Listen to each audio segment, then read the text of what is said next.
It's nice to be here, a bit unusual, but still good fun.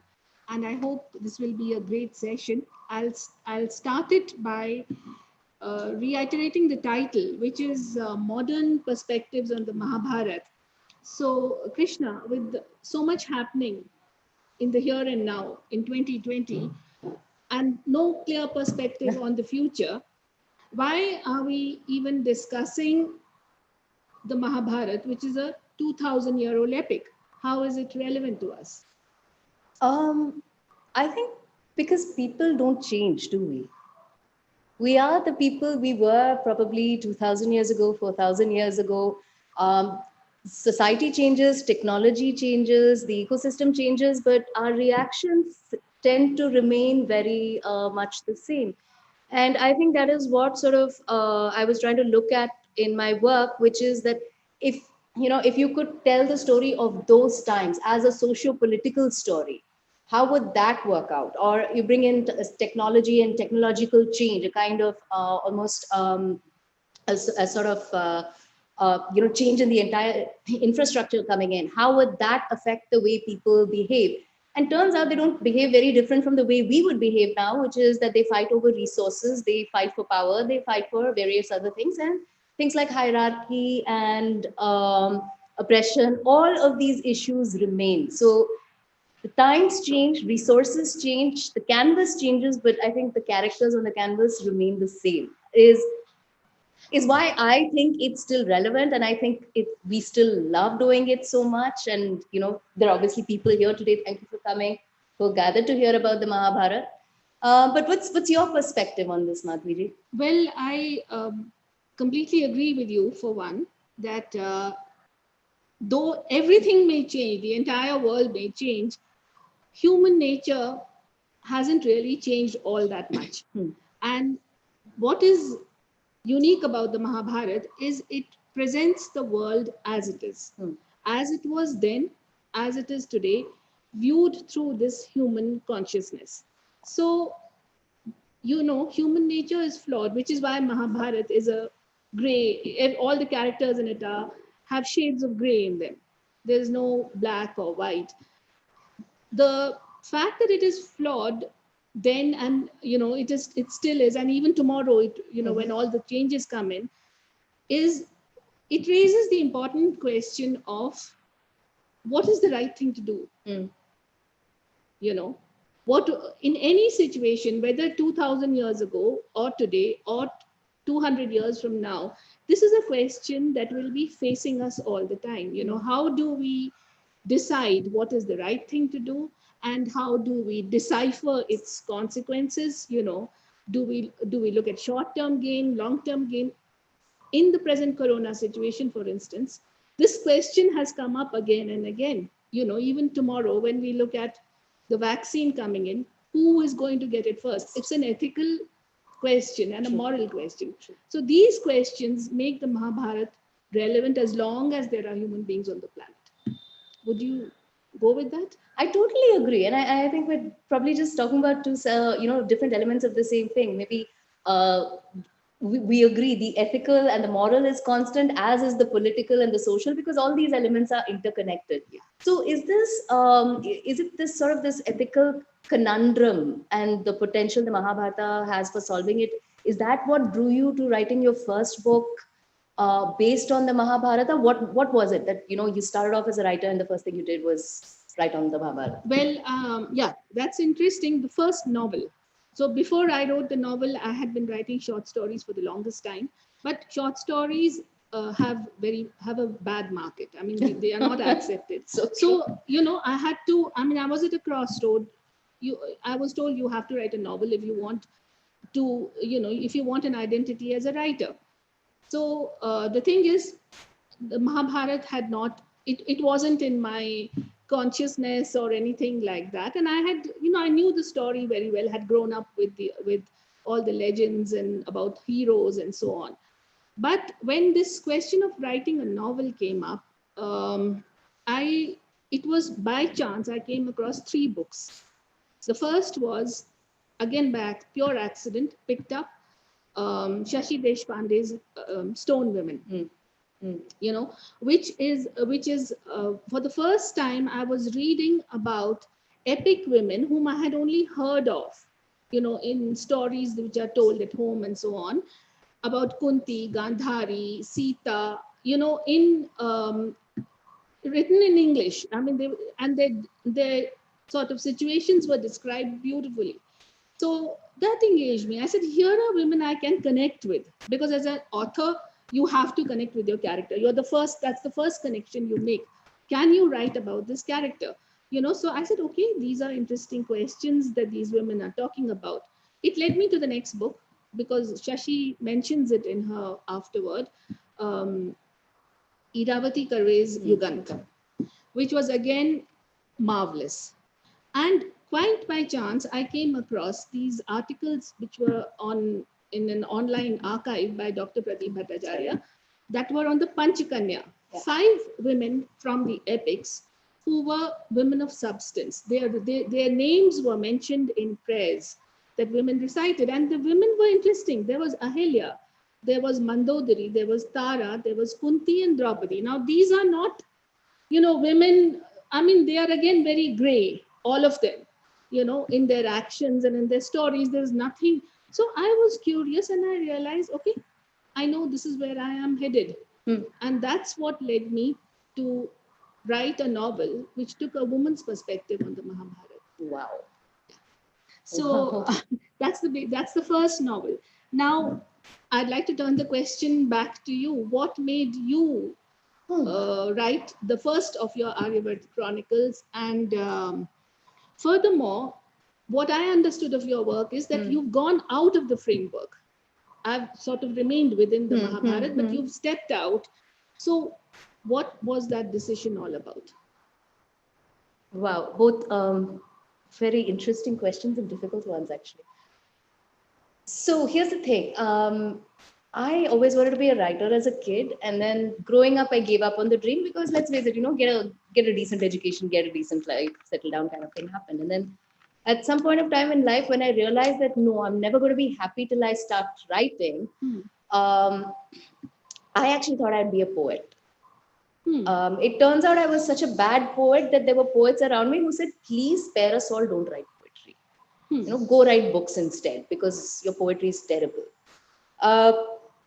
And where I'm going with this story is that the first sort of the thing I was trying to write was a long form satire version of the Mahabharata.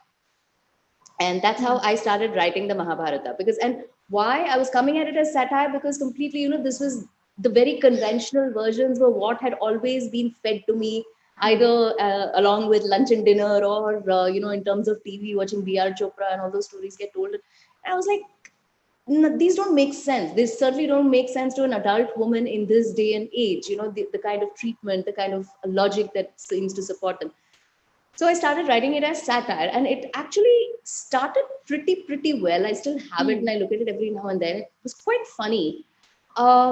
And then all that went out of the frame when I hit the character of Govinda, because that was one guy I simply could not explain. I simply could not understand. And because of that, I had to go back to the thinking board and figure out how to do it all over again, which leads me to the second part of your question, which is, out of the framework, I don't know what is the framework of the Mahabharata. There are so many versions of it, so many iterations of it. It is like us, it has developed and grown over the ages. And you know, I mean, you're so well read in the area, you know, Bhil Mahabharata versus the Indonesian Mahabharata, the kind of variations from, you know, that actually turn the story on its head. So once I started getting into that, then this question came up in me, is like, what really could have happened? And particularly if we take away all the divinity and the magic that is associated as logic, what is a logical explanation that kind of stands through all these various narratives? So is it, I don't know whether it is out of framework. I would probably say it pushes the boundaries of the framework. Yes, I would agree that that is actually the right way of looking at it. In fact, I think as you know, the fact that we are even retelling something that has been told over and over and over again is because we are pushing the boundaries. Absolutely. And why do you think we are pushing the boundaries? Because it needs to make sense to us, right? I mean, again, this goes back to see, when I was sort of told these stories as a child, there was usually always a moral imperative attached to it. Like, this is the lesson you should learn, and this is how you should be.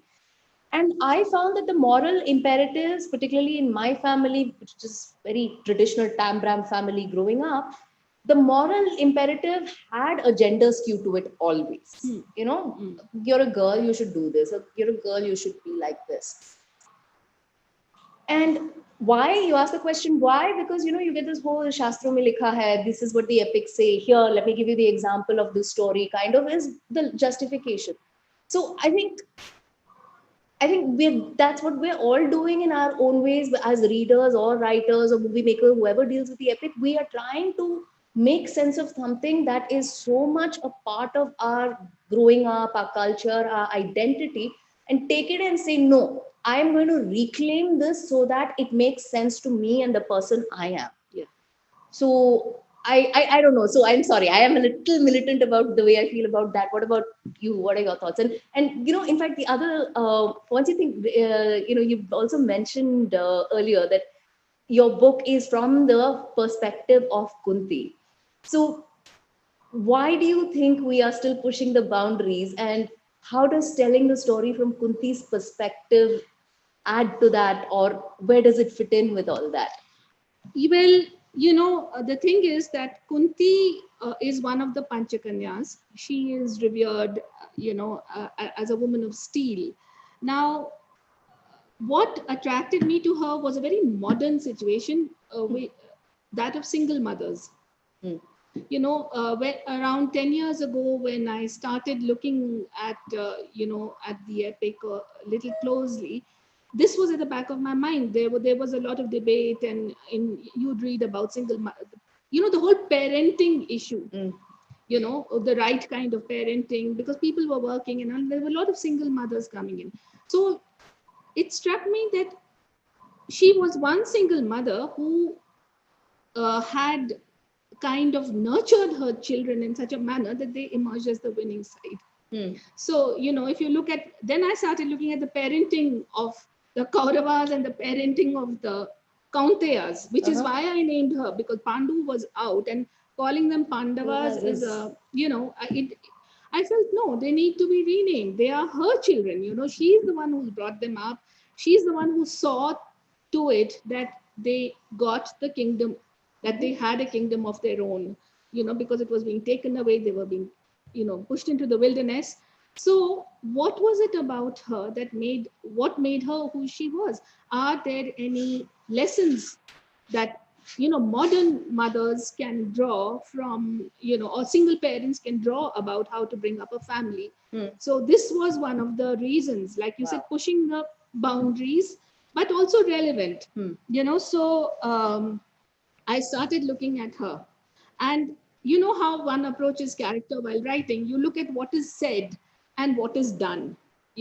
So you try and, so it was only a focus on these things. Now she speaks very little in the traditional epic as such. And if you watch her in the B.R. Chopra version of the Mahabharata, she is completely inert, Benign, passive. right? Yeah, benign all through. But this was not the Kunti which I had seen in those three books that I mentioned, nor was it the Kunti that kind of was in my psyche from all the, retellings of the story that I had heard myself, how Kunti as a mother.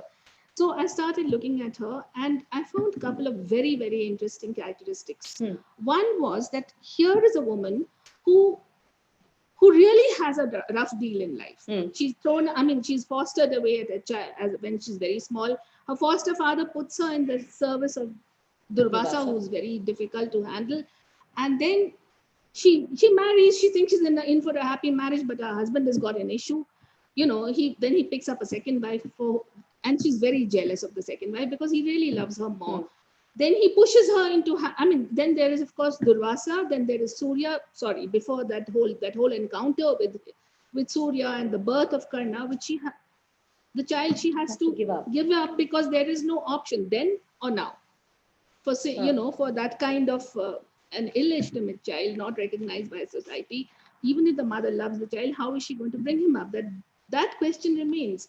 So here is a person who's had it, and then all through her life, if you compare her with Gandhari or with Draupadi, well, they lived in palaces. Draupadi had her husbands, all of them around her nearly all the time. This woman had nobody. Pandu dies. She has to bring the children back to Hastinapur, where she is not really welcome, and somehow find a place like, give me a roof and let my children stay here. And then there is this adversarial relationship between her sons and the Kauravas, which to me seemed a reflection of the adversarial relationship that she might have found, say, because Dhritarashtra would have seen her as a challenger, So here is a woman who's fighting in a man's world with the rules completely against her, but somehow she knows how to fight. So adversity has strengthened her hugely, is what I saw. The second thing I saw was that, that in the epics, endurance is a value which is really sort of. So for women, it is, how much pain can she endure? For men, it is how do they fight back? Now, here is a character who not only endures pain, she also fights back. She makes her children fight back.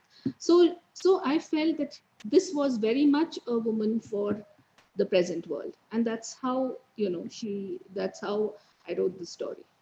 That's fascinating. That's really quite fascinating. Well, now I'll come to an even more fascinating character, and that is Govinda, so he is the central figure of your novels.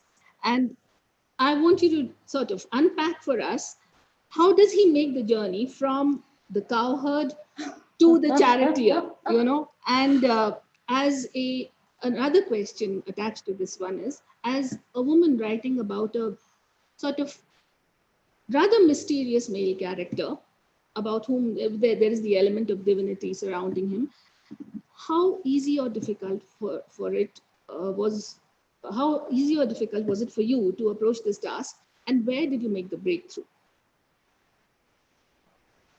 So firstly, the journey from cowherd to charioteer.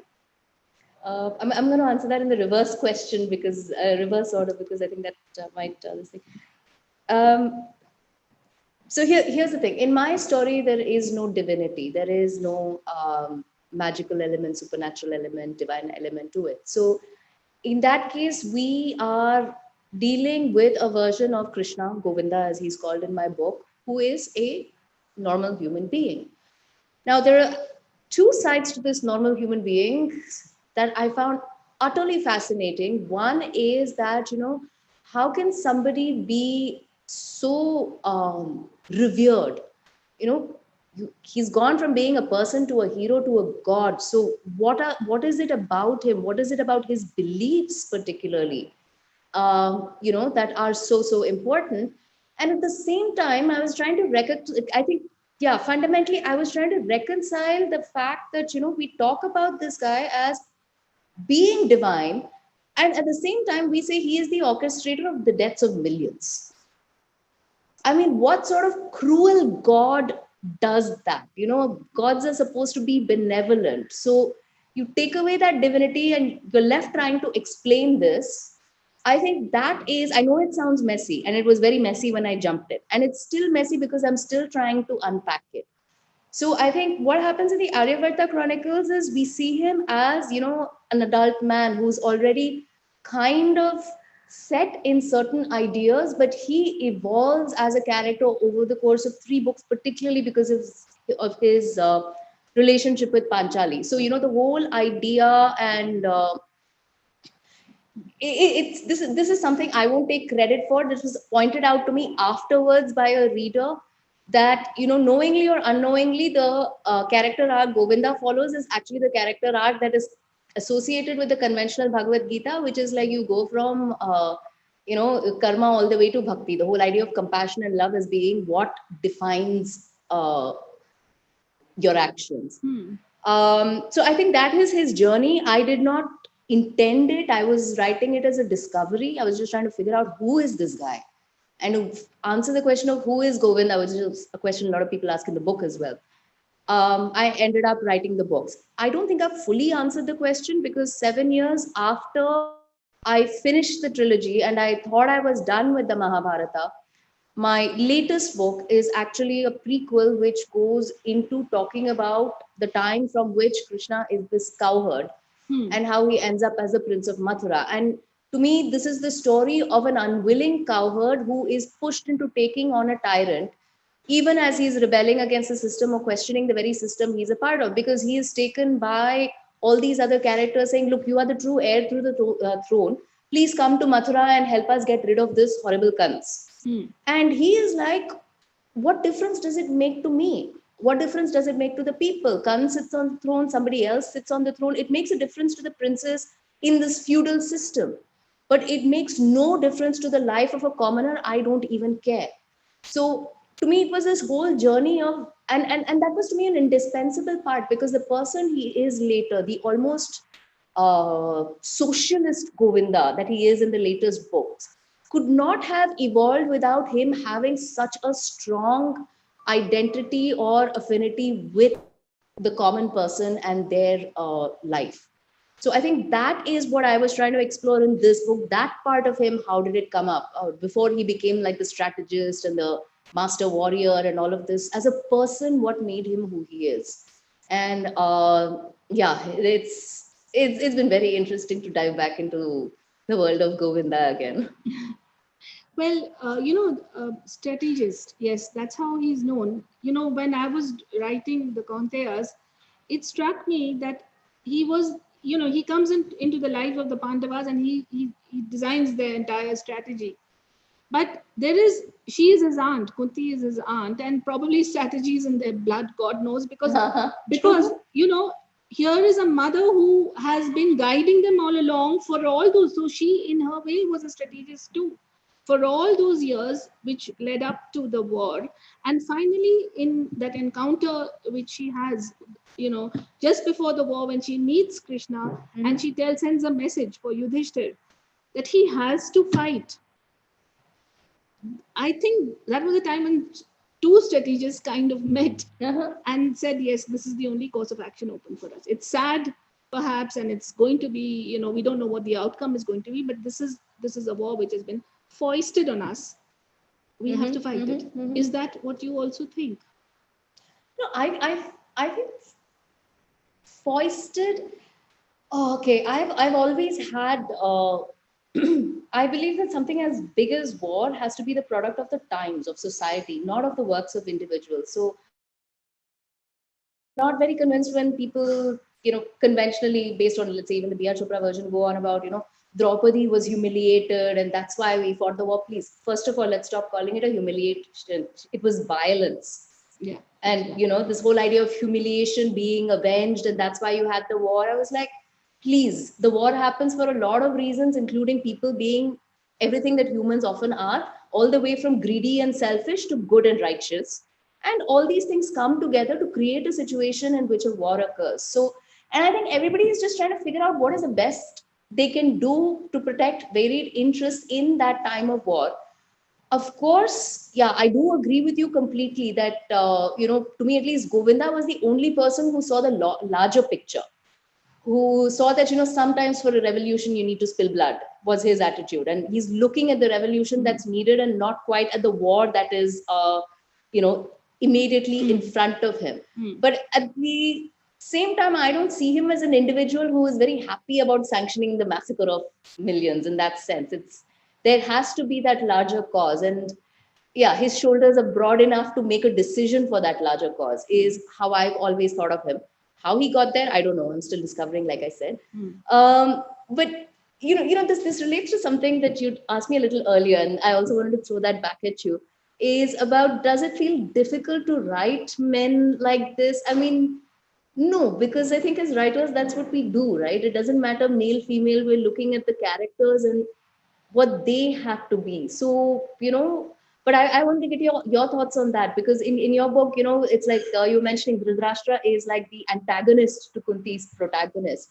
So how did it feel, getting into that, getting into the mind of a man? Was that difficult for you? No, it wasn't. It was surprisingly easy once I understood that the patriarchal world of that time and the patriarchal world of today are exactly the same. Nothing has changed. It's very easy to write men True. because you find they are themselves, whereas women have to be different things. I mean, so Dhritarashtra, to some extent, if there is a question asked, who is responsible for this war? There are many, many, many causes. Many. Most of them men, all the way from Yeah, Bhishma. yeah. Some would say it's even Kunti. Well, she could have definitely stopped the war. She was the one person who could have. But Dhritarashtra, he, to me, I never imagined that this doddering old fellow would turn out to be the kind of character that he is. And he is the character who interests me the most amongst all the characters, because he is so conflicted. I mean, what does his name mean? The one who upholds the kingdom, Dhritarashtra. But all along, his decisions are in the opposite direction. He knows what dharma is. He knows what is the right thing to do. He does the opposite. He just can't move over beyond his blindness, and as a result of which, the final question, I mean, the clinching evidence of Dhritarashtra being not an arch villain, that's too dramatic, but definitely one of the prime movers who led to the war, is the question, is what is in the first stanza of the Bhagavad Gita.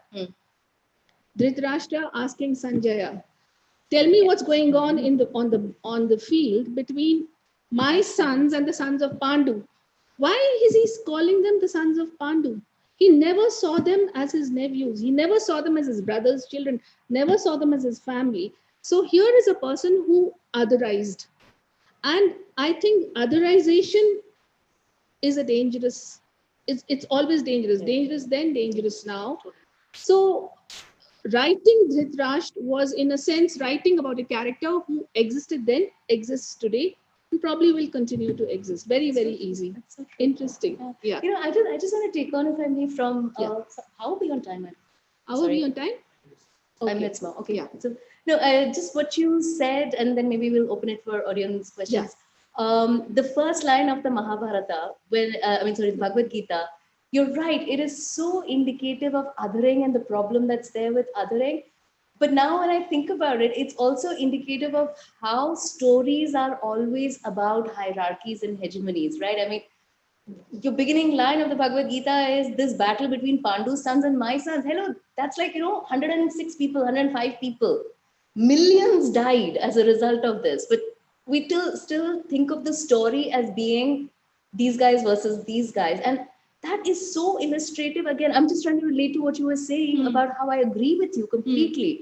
That what was relevant then is relevant now, because even now it's always about, power structures exist, hierarchies exist, hegemonies exist, and there are people who try and dismantle them. So I'm just saying the parallels as you drew out, they're fascinating.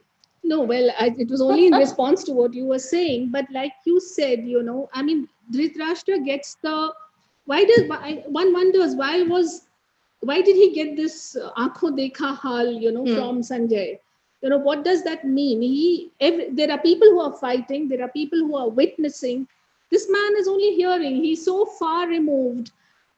To him, the bloodshed is irrelevant. It's only about what he wants all along. The selfishness and the self-centeredness of what he feels is due to him. The victim mentality carried to an extreme, which makes, which is one of the reasons for the war. So I think now we are kind of nearing an end. Which is a pity, because I really wanted to ask you about your latest book, but since we're not going to have time to do that, I'd just like to urge our audience, tomorrow, 2:15, same venue. Madhavi ji is part of a panel of amazing women who will be talking about women writing mythology. And I'm hoping that we'll get a chance to ask you more about your new book on Yayati's daughter. Don't miss it. That promises to be fascinating. So, yeah. And with that, do we have any questions from the audience? Indeed, come in. Yeah, hi, my name is Madan.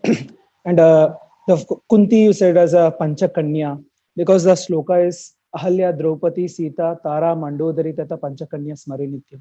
But how the Kunti comes in the Panchakanya? Well, you know, everyone is there, but Sita is sometimes replaced with Kunti. So Kunti comes in the Panchakanya.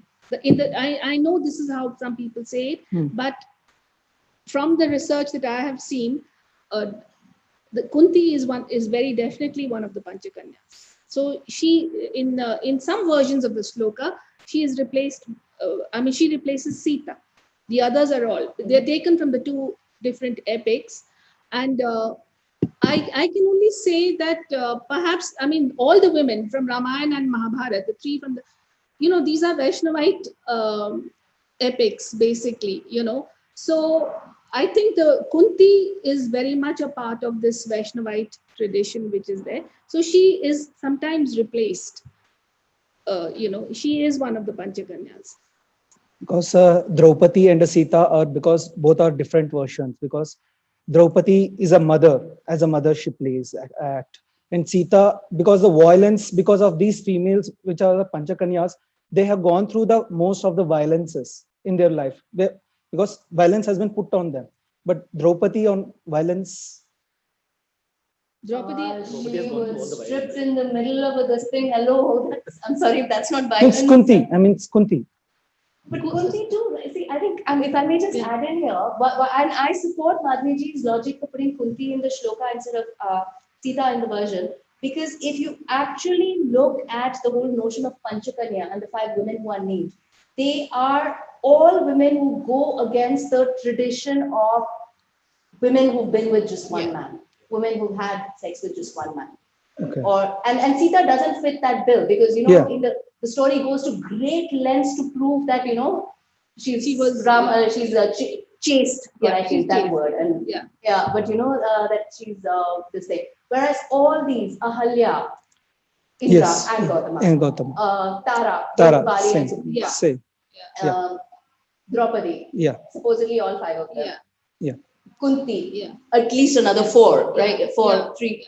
Yeah, 4. Okay. Surya, I lost her. But and Mandodari is the exception, but no, Mandodari is actually she marries Ravan the second as his. He's a second husband or something of that sort. There is some. I don't remember that part of it, but that's that. So I'm just saying I agree with Madhviji's logic on this. It's not I who put Kunti in the Panchakanya shloka, but she is revered as the Panchakanya. Because in the temples where we see they'll tell this mantra, the shloka, only these 5 females will be told. Kunti is never I have heard. That's why I asked this question. No, you're right to ask. And but as Krishna said, that is the reason. These are all women who one would not revere, but they are. Because in that patriarchal world, they could still stand up and create a space of their own. So that's why she is. Thank you. Thank you for your question. Any more questions? Yeah. Come. Madhuri ma'am, I really liked your book, by the way. I just wanted to tell you. And also, there were I just wanted to ask you about what you thought about the female interactions between the 3, because Kunti, Gandhari, and Draupadi were 3 females who are very similar in the Mahabharata and the way they try to oppose injustice in a very patriarchal society. But what do you feel about their interactions in the Mahabharata? That's a really good question because there is always this, to a certain extent, this view that I think Palace of Illusions kind of sort of encouraged. And that's a view which is very much has full right to be there, that there was a adversarial relationship between Kunti and Draupadi. Yeah. But if you look at the epic, and frankly, in all the retellings or all the way the story is narrated amongst the folk, that is before it was, filmed and it was written about and everything, Kunti, her position was that she had to be a bit of a people pleaser. Yeah. So, she had to make her place everywhere she went. And so with Gandhari, her relationship, well, in the end, she gave up everything. The kingdom Asan had won and went to look after Gandhari and Dhritarashtra. So her relationship with Gandhari was always cordial, Though with Dhritarashtra, it might have been adversarial. This is understandable when you look at the joint family structure. And definitely, when you see how she supports Draupadi and says that, it was her son's. She doesn't forget that Karna is her son. The first son was the one who instigated the violence, and then the others just sat and watched. And she says that this should never happen again. So that's why, to some extent, the war needs to be fought. So I think that she was a person who could get along. She had to, as a person who was dependent on others all the time. Yeah. Thank you. There are a few questions from our Zoom viewers, and I will read them out. Sorry, this is an disembodied voice. Ganesh Shivswamy asks, the observation of Govinda's apathy as to who came to power and the absence of an effect on the common man, would it be reflective of the present democratic setup? I'm sorry, I couldn't catch the question. Govinda as a? The observation of Govinda's apathy as to who came to power and the absence of an effect on the common man, would it be reflective of the present democratic setup?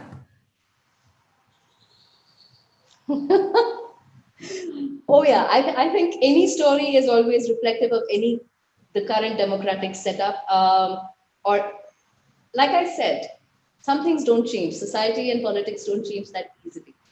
And in any story you will see, this is interesting because stories that are told like this are typically told from the perspective of the winner. And so when you have a narrative will always sound like everything was wonderfully done.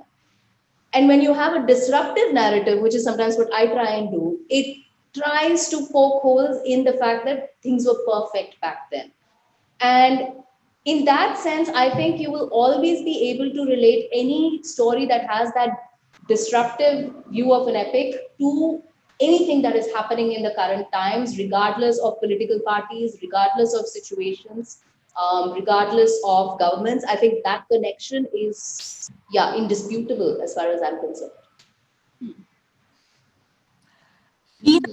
B, Madhuri, would you like to add to that? No. It's okay. You could go on to the next question. I think she's answered it beautifully. Thank you. Hina B asks, if you were to write about a strong female character, who would you choose? Who is this question Question for? 2. Hina B, question to Krishna. Oh, that's for you. Very interesting. I'm sorry. And I'm just wondering whether Hina's heard me before and she is just trying to get me to answer this, because people who heard me speak before know that this is the question I absolutely detest. And the reason is I get asked this a lot. How do you write strong female characters? Why do you write strong female characters? And my response is the same. A, they are not strong, they're normal. Can we please make strong the new normal and stop asking why people write about strong women like, it is something that you're written about Superman. I get it. Superman is not normal. Superman has superpowers. Yeah. A strong woman is not a superpower woman. She's just a normal woman. And we've got to stop thinking about, only strong women as being representative or idolizing them in stories so that, we can just call all other women ordinary. That's not how it works. And I'm sorry. I feel very strongly about this question. Forgive me.